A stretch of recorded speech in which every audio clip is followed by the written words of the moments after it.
Kaugnay naman ng investigasyon sa Duterte drug war, maghahanap na ng mga testigo ang International Criminal Court mula sa PNP, PIDEA, NBI at mga lokal na pamahalaan.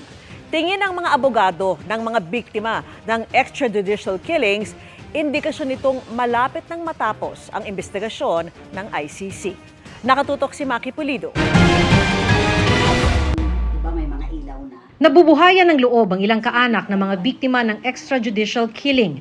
Matapos kasi ang ilang taong paghihintay, sinasabi sa kanila ng kanilang mga abogado na patapos na ang investigasyon ng International Criminal Court at kasunod na nito ang pag-issue ng Red Notice o Warrant of Arrest laban kay dating Pangulo Rodrigo Duterte. Mabuti nga siya. Mayroon pa siyang pagkakataon na ipagtanggol ang kanyang sarili.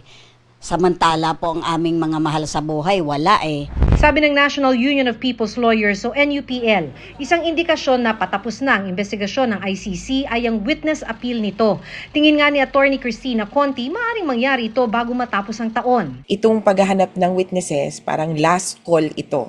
Sino pang gustong mag-volunteer ng impormasyon, pwedeng ngayon na lumapit bago magsimula yung trial. Kasi talagang paghahandaan sa trial ito at nangangamoy ending na ng investigation. So witness appeal ng ICC kasama sa mga hinahanap ay mga miyembro ng PNP, PIDEA, NBI at opisyal ng lokal na pamahalaan. Sana, sabi ng NUPL, bigyan ng PNP ng immunity ang mga tauhan nilang gustong tumestigo. Kung sabihin ni General Marbil na lahat ng makakasuhan will come with some form of immunity.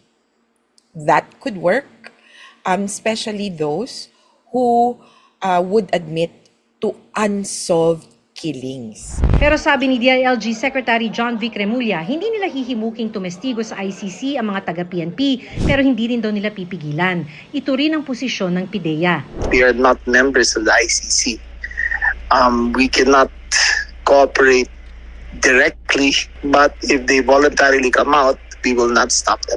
There's no gag order in place. So it's to their own volition, to their own conscience. Di kami ang harang, pero di kami tututol. Bago ang ICC trial, babanggitin daw ng ICC kung sino-sino ang mga personalidad sa likod ng malawakang patayan sa war on drugs batay sa kanilang investigasyon.